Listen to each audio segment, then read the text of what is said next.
is Jennifer. I am the owner of Stillwater's Bakery, where I bake from my home, and I want to thank you so much for purchasing your starter from me. Today I'm going to teach you how to feed your starter, but first you're going to need some supplies. You're going to need some bread flour. This is Central Milling Co. organic bread flour. Now your bread flour doesn't have to be organic, but it is best to use bread flour to feed your starter. Next, I have some water here. You can use spring water or filtered water from your fridge or purified water. However, what you want to avoid is distilled water, reverse osmosis water, or water from your tap. The reason being is because those waters can actually kill your starter, but your starter needs the good bacteria to grow. Next, you have your starter. You may have received it in a plastic container like this, or in a jar like this. You also will need a thermometer to check the temperature of your water, especially if your water is cold from being inside your house. Next, I have my scale. I prefer to measure my flour and my water and my starter with my scale so I can make sure it's accurate and that I get an accurate rise each time. Next, I have my rubber spatula and my wooden spoon. We want to avoid metal spoons except stainless steel. Stainless steel is okay. Lastly, I have my disinfected jar. This is very important when cooking with sourdough, that you want to make sure that your utensils and the jars that you're using are disinfected and sanitized. How I sanitize mine is I put mine in the dishwasher and run it on a sanitized cycle. However, you also can sanitize them by boiling them in a pot for 10 minutes. However, you do want to make sure that you put your jar in first and then fill it with the water and then boil it for 10 minutes. You want to avoid putting your jar in hot boiling water, otherwise your jar could break. So let's get started.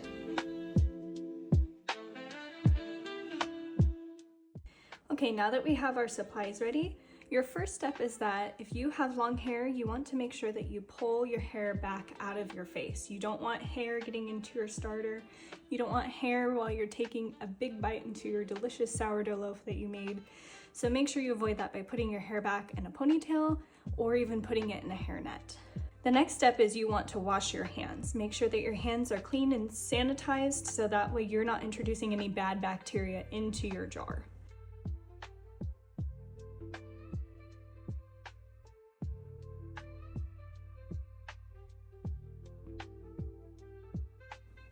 Okay, so you want to put your jar on your scale and have it at 0. I have mine sitting on a cutting board because I have tile counters, which I actually really am starting to like them.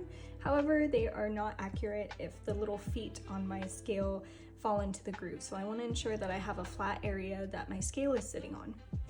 So next I'm going to take my starter and my wooden spoon. My wooden spoon has seen better days, but it still works the same. And I'm gonna measure out 25 grams. I tend to put about 30 grams in the cups that I sell, just so that way I ensure that if there's any excess on the sides that you guys have 25 grams. So I'm gonna measure 25 grams. Gotta do this slowly but surely, just little bits at a time. So you got 9, let's see,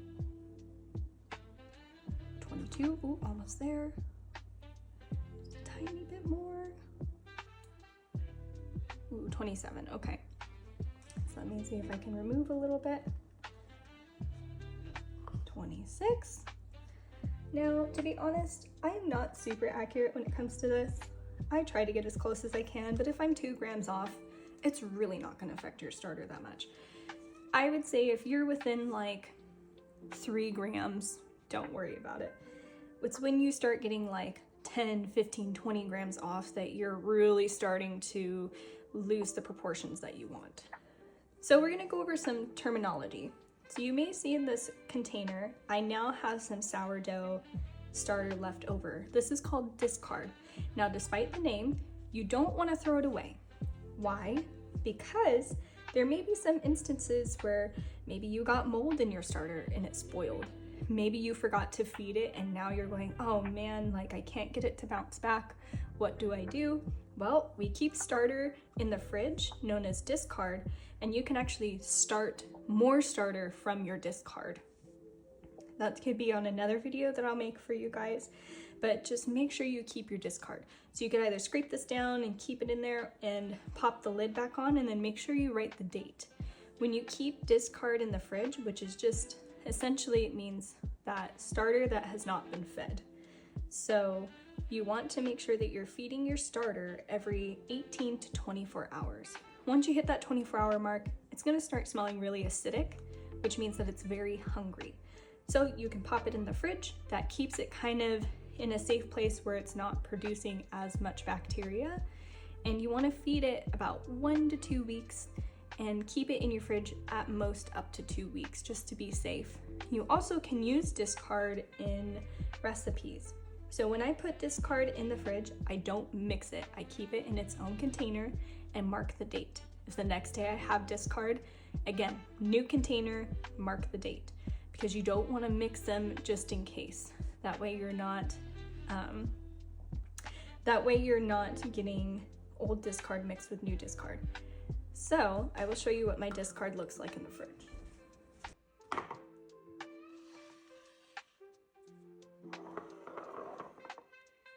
These are some of my discards. Now, each of them have a different date.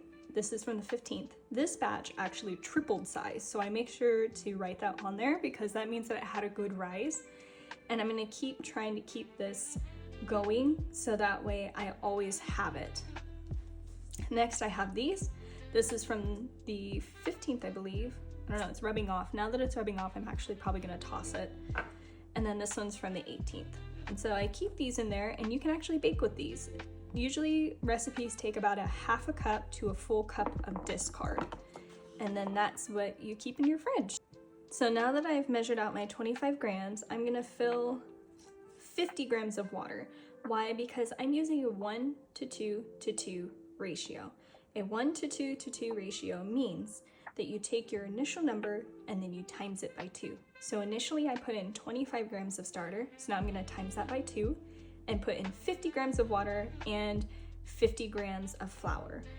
I like this ratio. Some people use higher ratios, some people use lower ratios, like a 1 to 1 to 1. However, I noticed with the 1 to 1 to 1 that it fed the starter fine. However, it ate through the flour so quickly that I had to feed it again, probably at least twice a day.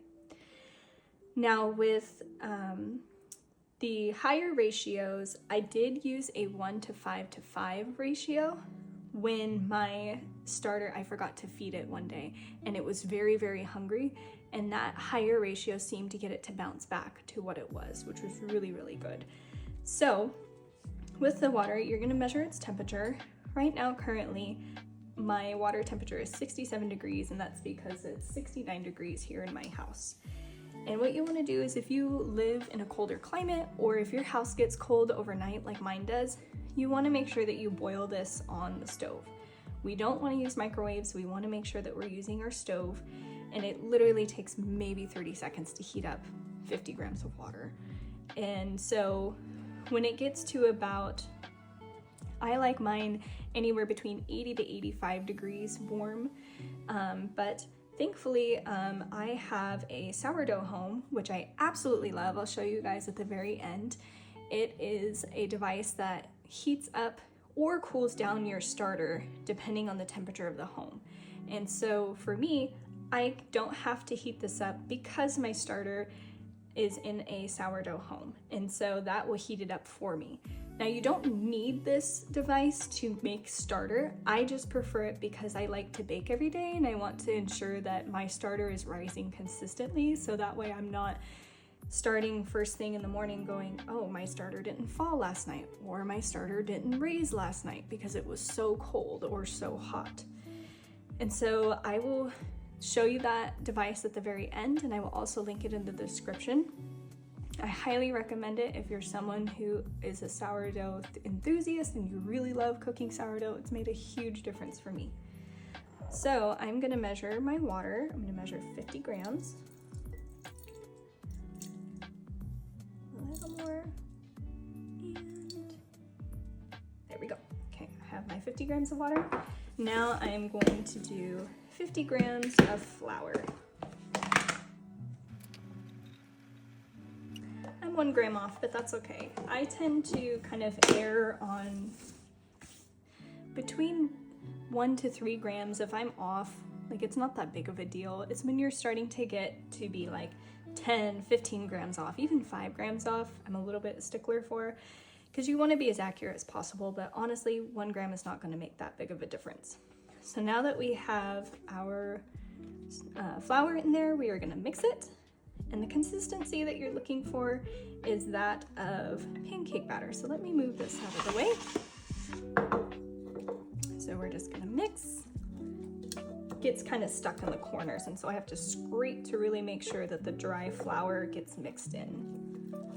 So this is kind of the consistency you're looking for. It's a little bit like sticky kind of pancake batter, like a little bit stringy. I know it sounds kind of weird, but it's good because you know that you're having the right consistency, because it has that stretch that you're gonna see once you're making your sourdough loaves. So it has kind of that stretchy feel. So I'm gonna take my spatula and I'm gonna scrape off my spoon, set that aside, and now I'm gonna scrape off the sides. I prefer to scrape off the sides. Sometimes, if you're really good at it, you can not have very much excess on the sides. And when your starter rises, it won't really matter because it kind of covers the sides anyways. The reason why, and from what I've read, and if there's any professional bakers out there, please correct me if I'm wrong, the reason why you want to keep your sides clean is because you want to avoid having mold grow or having it dry out and causing problems with your starter. So now that that's flat, I'm gonna set that aside, and then I'm gonna put my lid on. And that's it. Here we have our Brød&Taylor sourdough home. Inside I have my starter. I've already marked it at 11 a.m. and I used a dry erase marker to mark the top of my starter. I want to see in about 4 to 6 hours if my starter has doubled. If it has, that means that my starter is alive and active. If you are planning to bake with your starter, you want to use the active starter 4 to 6 hours after you have mixed it, because you know that that's your peak of your starter, and it will make a really good fluffy sourdough loaf or other baked goods that you're making. And so I really enjoy this device. It's really awesome for people who love to make sourdough. The reason being is because it gives a consistent temperature no matter what temperature my home is. My home could be 80 degrees, it could be 50 degrees, and it will always heat to the temperature on this tile. And this temperature can go up to the 80s or down into the 70s. I like mine at 75. Generally, you want to keep your sourdough anywhere between, I would say, 74 degrees and probably 80-ish degrees, maybe even 82 degrees. I like mine at 75 up to 78. I feel like that's a good growth rate for me. If you're wanting it to produce faster, you can make it warmer. If you want it to produce slower, you can make it colder or stick it in your fridge. And so I hope that you enjoyed this video. I hope you found it helpful. If you have any questions, you can either message me or comment below, and I'll happily help you. So thank you so much for watching, and happy baking!